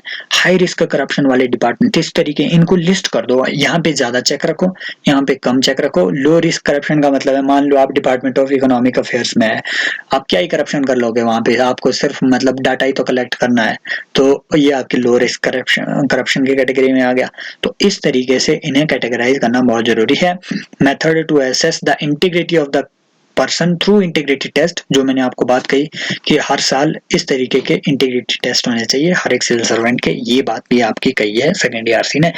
सेकेंड ईआरसी ने क्या और रिकमेंड किया कि risk profiling of the job needs to be done, number 1. Number 2, risk filing of the officers needs to be done. Number 3, performance evaluation should be there. Number 4, there should be incentive structure for each and every civil servant. Auditing की बात कि भैया auditing बहुत जरूरी है, right. Serious irregularity को expose करने के लिए कैग का ऑफिस इंडिया में जो है इस्टेब्लिश किया है। जैसे कि अम्बेडकर ने कहा था कि most important office of independent India is going to be the CAG. लेकिन जो स्टैंडिंग अरेंजमेंट विद कैग है इसमें भी कुछ दिक्कतें हैं। हमें एजेंसी को हमें हर एक एजेंसी को, कैग को भी जो है अच्छे mechanisms, I mean forensic audits के, मतलब एक तरीके से साइंटिफिक इनका ऑडिट हो, ये सारी चीजें करने की जरूरत है। और इम्पोर्टेंट बात कि कैग जो है ना, ये इकोनॉमिक एक्सपर्ट नहीं है, फाइनेंशियल डोमेन में ये एक्सपर्ट नहीं है। तो ये जरूरी है कि कैग में सिर्फ ऑडिटिंग ऑफिसर्स ना हो, लेकिन अलग अलग डिपार्टमेंट के लोग कैग में काम करें, ताकि कैग को पता तो चले कि हाँ, जो भी अगर अगर कहीं डिस्क्रिपेंसी आ रही है तो वो करप्शन की वजह से ही नहीं है। राइट। अब क्या है कि कैग का डर होता है हर एक सिविल सर्वेंट को कि भैया अगर हम कोई नया इनिशिएटिव लेंगे और उसमें अगर गवर्नमेंट को लॉस हो गया तो कैग तो हमें एक्सपोज कर देगा। राइट। तो वो कोई भी चैलेंज लेने से डरते हैं, इसलिए कैग को भी रिफॉर्म करने की जरूरत है, विजिलेंस सिस्टम को रिफॉर्म करने की जरूरत है। प्रोएक्टिव विजिलेंस ऑन करप्शन की बात इन्होंने कही है बाद में। फिर प्रोएक्टिव विजिलेंस का मतलब कि जैसे संथानम कमेटी की रिकमेंडेशन पे इंडिया में सीवीसी लाया गया, सेंट्रल विजिलेंस कमीशन लाया गया। राइट। सीवीसी लेकिन क्या करता है कि अगर करप्शन हो जाए उसके बाद ये उसको एक्सपोज करता है। प्रोएक्टिव चीजें होनी चाहिए कि करप्शन हो ही ना, इसके लिए प्रोएक्टिव विजिलेंस का सिस्टम लाया जाना चाहिए। कैसे? वही कि ऑफिसर्स को जो है आप जो है प्रोफाइलिंग करो उनकी, और उन्हें अलग अलग कैटेगरी में डिवाइड करो। जैसे आपने डिपार्टमेंट्स को डिवाइड किया था, वैसे ऑफिसर्स को भी कैटेगरी में डिवाइड करो। कुछ ऑफिसर्स ऐसे होंगे जो डाउटफुल इंटीग्रिटी में होंगे, कुछ सस्पेक्ट ऑफिसर्स होंगे, और कुछ ऐसे होंगे जो एकदम राइट, एकदम सही इंटीग्रिटी वाले ऑफिसर्स होंगे। और फिर प्रोप्राइटरी प्रॉपर्टी के जो रिटर्न्स हैं वो हर एक सिविल सर्वेंट को फाइल करने चाहिए कि हमारे एनुअल प्रॉपर्टी इस साल कितनी थी, अगले साल कितनी है। अगर उसमें कोई डिस्क्रिपेंसी आती है तो हमें उसे चेक करना पड़ेगा कि इसके पास इनकम कहाँ से आ रही है। राइट। तो इस तरीके की जो है प्रोएक्टिव विजिलेंस की जरूरत है। ये सारी चीजें इन्होंने सेकंड ईआरसी ने कही है कि government servants who display exemplary capacity to identify major irregularities they should be rewarded. वही इंसेंटिव स्ट्रक्चर जैसे हमने कहा कि फॉल्स क्लेम्स एक्ट यूएसए में जिस तरीके का है, वैसा ही इंडिया में वैसा ही रिवार्डिंग सिस्टम लाने की जरूरत है। और public shaming of non corrupt officer, ये इंपॉर्टेंट बात है कि जैसे अभी प्रिवेंशन ऑफ करप्शन एक्ट में रिसेंटली 2019 में चेंज आया, कुछ ऐसे चेंजेस लाए गए। उस टाइम भी ये बात कही गई थी कि there should be a provision for public shaming of corrupt officers, कि उनके पोस्टर लगा दो करप्ट ऑफिसर्स के पब्लिक में जाकर के। लेकिन फिर इसमें ये भी है कि सुप्रीम कोर्ट का रिसेंटली जो अभी डिसीजन आया था कि यूपी गवर्नमेंट ने कुछ सारे ऐसे लोगों को, राइट, जिन्होंने राइट वगैरह किए थे, उन्हें भी पब्लिक शेमिंग करने की जरूरत वहां कोशिश की थी, उनके पोस्टर वोस्टर लगा दिए थे दीवारों पे। लेकिन फिर सुप्रीम कोर्ट ने कहा कि it I mean it is against the privacy of the individual. तो हो सकता है वो इसके अगेंस्ट भी जाए, लेकिन फिर भी आप ये रिकमेंडेशन लिख सकते हो क्योंकि सेकंड एआरसी ने भैया बोला है। इंटेलिजेंस गैदरिंग का एक अच्छा मैकेनिज्म होना चाहिए इंडिया में। इंटेलिजेंस एजेंसीज जैसे आपके हो गया, राइट, सीबीआई हो गया, सीवीसी हो गया, इन्हें सिर्फ और सिर्फ फॉर्मल इंटेलिजेंस गैदर नहीं करना चाहिए।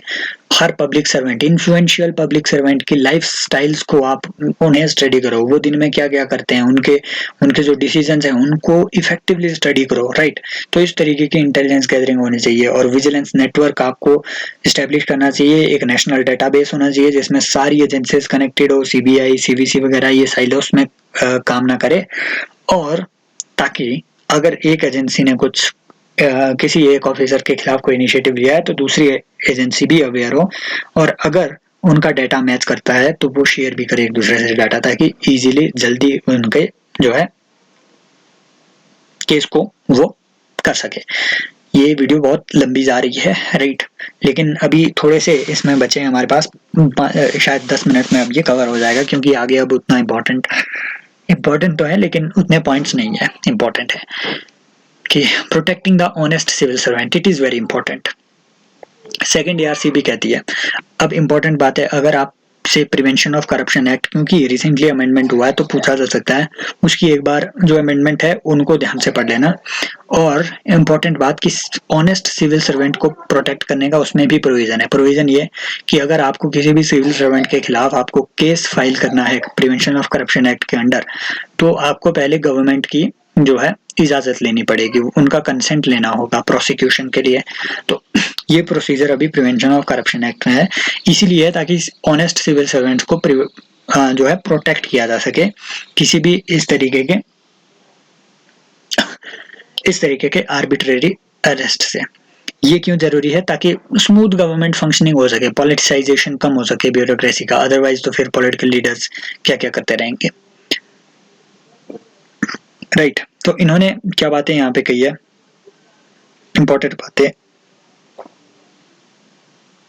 वही सारी बातें हैं जो मैंने ऑलरेडी आपको बताया कि प्रिवेंशन ऑफ करप्शन एक्ट के सेक्शन 19 के अंडर ये अभी जो है इस तरीके का प्रोविजन है कि आपको अप्रोप्रिएट अथॉरिटी से पहले क्लियरेंस लेनी होगी, सैंक्शन लेना पड़ेगा प्रोसिक्यूशन के लिए, अगर जॉइंट सेक्रेटरी से ऊपर का कोई भी आपको ऑफिसर अगर अरेस्ट करना है। दूसरी बात कि सिर्फ स्पेशल जज के कोर्ट में ही ऐसी हियरिंग हो सकती है, राइट। हर कहीं पे आप ये प्रोसिक्यूशन का प्रोसीजर स्टार्ट नहीं कर सकते। While there is no doubt कि ऑनेस्ट पब्लिक सर्वेंट्स को प्रोटेक्शन मिलना चाहिए, there is no doubt on it, लेकिन इस प्रोटेक्शन का मिसयूज किया जा रहा है रिसेंटली, क्योंकि गवर्नमेंट जो है ये अपने ऑफिसर्स के खिलाफ किसी भी प्रोसिक्यूशन के लिए कोई इजाजत दे ही नहीं रही है। तो सेकंड एआरसी क्या कहती है कि इसमें रिफॉर्म होने की जरूरी है, और कमीशन ने ऑलरेडी रिकमेंड कर रखा है कि ये जो परमिशन है ये गवर्नमेंट के बजाय सेंट्रल विजिलेंस कमीशन को देनी चाहिए। I mean this power of granting permission of prosecution should be given to central vigilance commission instead of the government head of the department, right. तो ये जो है ये पावर सीवीसी को देने की बात कही है आपके सेकेंड एआरसी ने। चैप्टर खत्म। नेक्स्ट आता है इंटरनेशनल कोऑपरेशन। इंपॉर्टेंट बात, क्योंकि ये एक ऐसा पॉइंट है, अगर आप करप्शन से चेक करने के लिए या एथिकल गवर्नेंस के लिए इंटरनेशनल कोऑपरेशन करने की बात कहोगे तो एग्जामिनर एकदम से मतलब उसके दिमाग में घुस जाएगा कि अच्छा इंटरनेशनली भी कोऑपरेट कर सकते हैं। फिर आपने इसको थोड़ा आगे एक्सप्लेन करना है कैसे कि करप्शन सिर्फ नेशनल बाउंड्रीज तक नहीं है, अब ये इंटरनेशनलाइज हो चुका है करप्शन। जैसे रिसेंटली आपका जो मनी लॉन्ड्रिंग का केस आ गया, राइट, और फ्यूजिटिव इकोनॉमिक ऑफेंडर्स इंडिया में जैसे विजय माल्या हो गए। फ्यूजिटिव मतलब जो भाग गए, इकोनॉमिक ऑफेंडर मतलब जिन्होंने इकोनॉमिक ऑफेंस किया हुआ है। तो इसके लिए इंडिया ने fugitive economic offenders act I think 2016 में लाया था, राइट। वो भी एक प्रोविजन है इंडिया में कि क्या क्या किस तरीके से इनकी प्रॉपर्टी कन्फिस्केट की जा सकती है, राइट। तो इस तरीके से करप्शन जो है इंटरनेशनलाइज अब हो चुका है। फॉरेन नेशनल्स भी इन्वॉल्व है, ब्राइब में आपके फॉरेन कंपनीज भी इन्वॉल्व हो सकती है। म्यूचुअल लीगल असिस्टेंस जो है वो फॉरेन कंपनीज के द्वारा दी जा सकती है इंडियन लोगों को। एक्स्ट्राडिशन का इसमें केस इन्वॉल्व होता है। Freezing, seizure and confiscation of the illicit funds that are transferred abroad by Indian people. इन सभी चीजों के लिए क्या है, इंटरनेशनल कोऑपरेशन की जरूरत है। ऑलरेडी यूनाइटेड नेशंस ने एक डिक्लेरेशन अपनी इसमें असाइन की हुई है कि United nation declaration against corruption. ये आपकी 2002 में आई थी, राइट। ये 2002 में आई थी यूएन डिक्लेरेशन अगेंस्ट करप्शन। ये 1996 की इन्होंने क्या यहाँ पे बात की थी कि general assembly in 19 and adopted by general assembly. अच्छा, ये 1996 में आई थी। आई थिंक ये थोड़ी लेट आई थी। ओके, नो, ये वो है UN convention against the corruption, ठीक है। ये ऊपर वाले डिक्लेरेशन को भूल जाओ क्योंकि ये उतनी इंपॉर्टेंट नहीं है, डिक्लेरेशन उतनी इंपॉर्टेंट नहीं होती है, कन्वेंशन इंपॉर्टेंट है क्योंकि India UN convention against corruption, इस कन्वेंशन का इंडिया मेंबर भी है। तो क्या ऐसे किस तरीके से आप इंटरनेशनल कोऑपरेशन फॉस्टर कर सकते हो? ऑलरेडी आप एग्जांपल दे सकते हो कि there is a UN convention against corruption, India is a member of that, right. और ये एक फ्रेमवर्क प्रॉपर्ली प्रोवाइड करता है एसेट रिकवरी के लिए, इंटरनेशनल कोऑपरेशन के लिए। और ऑलरेडी यूएन ने एक लीगल फ्रेमवर्क भी डिजाइन कर दिया हुआ है, राइट। यूएन ने एक लीगल फ्रेमवर्क डिजाइन करके रखा हुआ है, एक लॉ अपने तरीके का डिजाइन कर रखा है, डिजाइन करके दिया हुआ है, जिस लॉ को कोई भी कंट्री अडॉप्ट कर सकती है। आई मीन सीधा वहां से कॉपी पेस्ट कर दो और कंट्री उस लॉ को अडॉप्ट कर देगी, राइट। उसमें टेक्निकलिटीज से डील किया गया है। तो इस तरीके की इंटरनेशनल प्रोविजन अभी है। नेक्स्ट आता है कि इंपॉर्टेंट चीज है relationship between political executive and civil service. यहाँ पे एक तरीके का क्वेश्चन बनता है कि what is the significance of it, what are the challenges of it. ये क्वेश्चन बनता है। सिग्निफिकेंस क्या है कि भैया पॉलिटिकल एग्जीक्यूटिव और सिविल सर्विसेज के बीच में अच्छी रिलेशनशिप क्यों होनी चाहिए। नंबर 1, कोऑर्डिनेशन बनता है भैया, right. Civil services I mean civil servants on their own can not take any decision, even if small if one penny of amount is to be given to some project, you need political sanction. आपको वो budget pass होना चाहिए उसका, और वो minister जी आपको देंगे, तो उन मिनिस्टर्स के साथ आपको कोऑपरेट करना बहुत जरूरी है। There should be less conflict between the political executive and the and your permanent executive. तो इस तरीके की सिविल सर्विस और पॉलिटिकल एग्जीक्यूटिव के बीच कोऑपरेशन बहुत जरूरी है। चीजी लाइन यहाँ पे है, चीजी लाइन है कि Indian constitution provides for separation of power between legislature, executive, judiciary with well defined roles and responsibility. Since India is a parliamentary democracy, there is an interface between the legislature and executive at the level of council of ministers.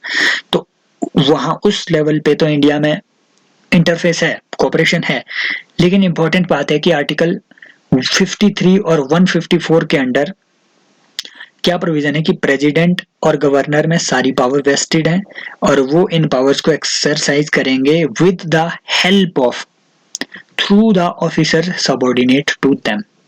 ठीक है, और वो officers कौन है? वो है आपकी civil services, जिनका प्रोविजन आपके पार्ट 14 ऑफ द कॉन्स्टिट्यूशन में दिया गया है, आर्टिकल 307 से लेकर के आर्टिकल 323 तक।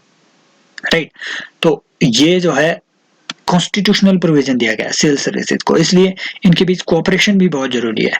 अब देखो, मिनिस्टर्स और प्रेसिडेंट और गवर्नर के बीच अच्छे से कॉन्टेक्ट एस्टेब्लिश करने के लिए, मतलब अच्छा कोऑपरेशन एस्टेब्लिश करने के लिए वहां पे ऑलरेडी रूल्स है, एलोकेशन ऑफ बिजनेस रूल और transaction of business rule. Allocation of business rule कहता है कि किस तरीके से अलग अलग मिनिस्ट्री में काम एलोकेट होगा।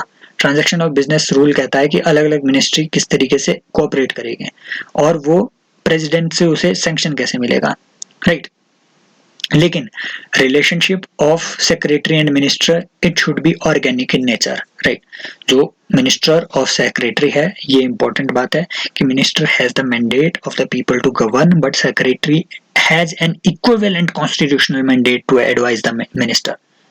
कॉन्स्टिट्यूशनल मैंडेट है हर सेक्रेटरी के पास कि उसे मिनिस्टर को अच्छे से एडवाइज करना है ताकि वो अपने पॉलिटिकल मैंडेट को फुलफिल कर सके। इंपॉर्टेंट बात, minister has mandate of the people and secretary has mandate of the constitution under article which article 53 and 154। क्योंकि वो जो ऑफिसर सबऑर्डिनेट टू प्रेसिडेंट है वो कौन है? वो सिविल सर्वेंट्स है, वो मिनिस्टर्स नहीं है। Ministers are recommendatory but the powers of president are exercised through the officer subordinate to him। Right, important बात है, तो इसलिए कोऑपरेशन होना बहुत जरूरी है। Constitution envisions this cooperation. Unless the minister passes an illegal order, secretary is bound to implement it. Important बात, जहां भी आपको conflict of interest की बात आए, जहां भी आपको केस स्टडी में बात आए कि आपको मिनिस्टर ये एनफोर्स कर रहा है, तो आपने दो बातें याद रखनी है। पहली बात कि primary law that any civil servant has to follow is the constitution. Number 2, primary responsibility any civil servant has to the public. Number 3, important बात कि unless minister is doing anything illegal, secretary is bound to support him. हर एक जब तक वो minister illegal काम नहीं कर रहा है तो सेक्रेटरी को बाउंड टू होना पड़ेगा उसे। तो जब भी आपको कहे कि मिनिस्टर आपको अगर ब्राइब ऑफर कर रहा है, पर्सनल रिलेशन है, अगर आप नहीं एक्सेप्ट करते हो तो खराब हो जाओगे लेना देना, इसका मतलब वो फालतू में आपको घुमाने की कोशिश कर रहा है। टू द पॉइंट बात यह है, अगर मिनिस्टर आपसे कुछ भी इलीगल करने की बात कर रहा है तो वो आपको नहीं करना है। Even you can report that minister itself. Right, civil servant is required to implement the orders of the government without bias, with honesty and without fear and favor। ये एक अच्छी लाइन है, चीजी लाइन है कि a civil servant is required to implement the orders of the government without any bias and with honesty, without fear or favor, making the relationship between the political executive and the permanent civil servants only issue sensitive। This happens because there is no system of specifying accountability। yes, कि वहां पे कोई भी ऐसा system हमारे यहाँ पे नहीं है जो कि अकाउंटेबिलिटी को स्पेसिफाई करे। स्पेसिफाई मतलब स्पेसिफिकली बोले कि ऐसे ऐसे आपकी अकाउंटेबिलिटी इंश्योर होनी है, ना मिनिस्टर्स के लिए और ना ही सिविल सर्वेंट्स के लिए। ये बोला गया है कि अकाउंटेबल किसके लिए है? लोगों के लिए, लेकिन स्पेसिफाई नहीं किया गया है कि अकाउंटेबिलिटी कैसे इंश्योर होगी। इस वजह से जो है रिलेशनशिप बिटवीन पॉलिटिकल एग्जीक्यूटिव और परमानेंट एग्जीक्यूटिव जो है ये आपके एक कॉन्टिन्यूस इशू, एक सेंसिटिव इशू बना रहता है हमेशा। There is always a conflict. Area which has tension in relationship is, पहला एरिया जो है, राइट, जहां पे इस तरीके की आपकी, मेरा सूख रहा है भाई लोग अब, ठीक है। तो जो पहला एरिया है जहाँ पे आपकी इस तरीके की रिलेशनशिप में टेंशन देखने को मिलती है वो है आर्बिट्रेरी ट्रांसफर। तो अगर वो आपसे ये भी पूछे कि which are the areas of concern about the relationship between civil servants and political executive I mean ministries, पहला एरिया ऑफ ट्रांसफर है, पहला area of such issue is arbitrary transfer, कि जो आपके सिविल सर्वेंट्स हैं उनकी हर कहीं पे अपनी मर्जी से ट्रांसफर करा दी जाती है। There is a system of punitive transfer, कि एज ए पनिशमेंट लोगों को ट्रांसफर ऐसी जगह में दे दी जाती है जहां वो जाना नहीं चाहते। इस वजह से क्या है कि पॉलिटिसाइजेशन ऑफ ब्यूरोक्रेसी बढ़ रहा है। ये कुछ कीवर्ड्स हैं। नेक्स्ट आता है कि ट्रांसफर इंडस्ट्री, इसे लोकल लैंग्वेज में क्या कहा जाता है, ट्रांसफर इंडस्ट्री, कि अगर सिविल सर्वेंट को किसी एक अच्छे, मतलब जैसे आगरा जैसा जिला हो गया जहाँ पे अच्छी कमाई हो सकती है किसी भी सिविल सर्वेंट की, अगर वैसे जिला में किसी को आना है तो भैया वो मिनिस्टरों को पता नहीं कितने तो पैसे देगा, 1 करोड़ रुपया 2 करोड़ रुपया खिला देगा कि 2 साल के लिए ट्रांसफर कर दो मेरी, वहां वो 90-100 करोड़ रुपया कमा लेगा। ठीक है, ऐसा कई बार होता है। वो जो मिट्टी के नीचे से दबा के निकलता है माल, वो यहीं से लूटा हुआ होता है।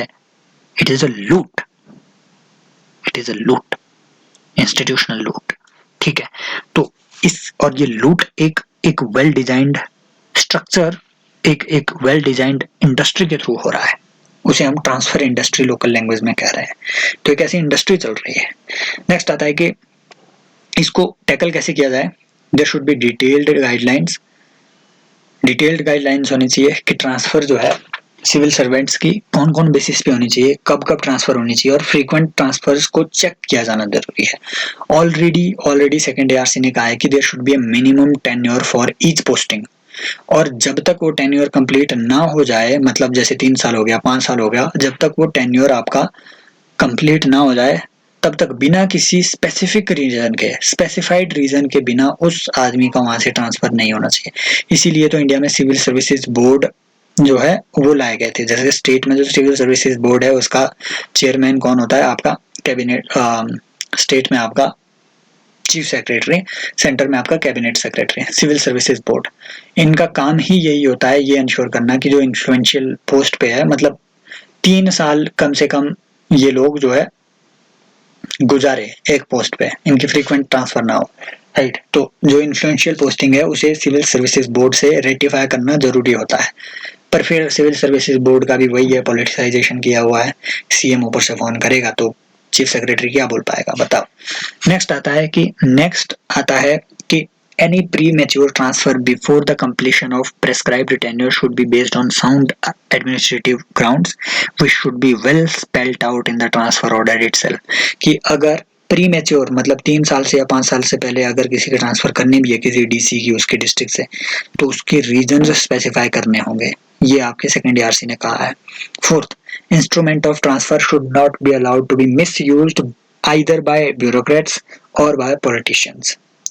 नेक्स्ट एरिया ऑफ कॉन्फ्लिक्ट क्या आता है, नेक्स्ट एरिया ऑफ कॉन्फ्लिक्ट आता है कि influence exercised by ministers in day to day functioning of subordinate officers, कि वो बार बार मतलब डायरेक्टिव्स इशू कर देंगे, फॉर्मल या इनफॉर्मल फोन कर देंगे किसी को सिविल सर्वेंट को कि हाँ भैया ये अपना जो है कुत्ता गायब हो गया है, कुत्ता को ढूंढवाओ। ठीक है, ऐसे ऐसे भी ऑर्डर्स निकलते हैं। मतलब कई कई लोगों के जो है बैल बछड़ा कुत्ता कुत्ता तक गायब हो गया था एक एमपी का, वो कुत्ता ढूंढवाया गया एसपी से। ठीक है, तो ऐसे फॉर्मल इनफॉर्मल जो ऑर्डर्स हैं ये हुआ है, रियलिटी में इंडिया में हुआ है। कुत्ता और किसी की भैंसें गायब हो गई थी और पुलिस में रिपोर्ट, ये कोई लीडर है, इन्फ्लुएंशियल लीडर हुआ करते थे, नाम मैं नहीं लूंगा, उन भैंस के गायब होने का जो है रिपोर्ट लिखवाया गया बकायदा, और 3 दिन तक पुलिस उसकी तलाश में लगी रही, पूरे डिस्ट्रिक्ट की खोज। समझ रहे हो बात को। तो ऐसी दिक्कतें हैं इंडिया में। तो इस तरीके की भैया ये फालतू वाली जो हरकतें हैं इन ये छोड़ना होगा। इसलिए हमने जो सेकंड चैप्टर है उसमें यही पढ़ा कि पॉलिटिकल एटीट्यूड कैसे हम बेटर कर सकते हैं, पॉलिटिक्स में क्या चेंज होने चाहिए, ये चीजें हमने वहीं पे पढ़ी। नेक्स्ट की several states have created institution of district in-charge minister. इन्होंने ये भी बात कही, सेकंड ईआरसी ने ये ऑब्जर्व किया कि बहुत सारे स्टेट्स में क्या है कि हर एक डिस्ट्रिक्ट के लिए एक इंचार्ज मिनिस्टर बना दिया गया है। राइट, लेकिन ये जो डिस्ट्रिक्ट मिनिस्टर्स हैं ये क्या है कि वहाँ के डिस्ट्रिक्ट एडमिनिस्ट्रेशन में एक्सेसिव इंटरवेंशन कर रहे हैं अपना। अब देखो मिनिस्टर क्या है कि ये जरूरी नहीं है कि एडमिनिस्ट्रेशन में ये एक्सपर्ट हो, मतलब आप खुद समझ रहे हो ना। तो मिनिस्टर मतलब ठीक है लोगों को मैनेज कर पा रहे हैं तो ठीक है, वोट मैनेज कर रहे हैं ठीक है, लेकिन फिर अपनी लिमिट में सभी को रहना सीखना होगा, यही कह रहा है आपका जो है सेकेंड ARC। बस इतनी बात है। इस पूरी वीडियो का कंटेंट का जो क्रेडिट है ये जाता है GS स्कोर की टीम को, क्योंकि इन्होंने ये कंटेंट यहाँ पे क्रिएट किया हुआ था, मैंने बस इसको वेल स्पेल आउट किया। अगर आपको लगता है कि इसमें थोड़ा सा भी दम है, राइट, तो भैया सब्सक्राइब करना है नहीं करना है ये आपकी मर्जी। लेकिन लेकिन लेकिन लेकिन अगर आपको GS2 में 3-4 क्वेश्चन अच्छे से पकड़ने हैं, और अगर आपको GS4 में थ्योरी की पार्ट में अच्छे से चीज़ें, इवन केस स्टडी को भी अगर मतलब किस तरीके से डील किया जाए वो अच्छे से अटेम्प्ट करनी है, तो इन दो वीडियोस को 7-8 बार सुन लेना। कुछ भी नोट्स मत बनाना, ये आपके दिमाग में ऐसे ही याद हो जाएगा। मज़ा आया हो तो सब्सक्राइब करना और फिर दबा के वो बटन भी ठोक देना। Thank you, take care, bye bye.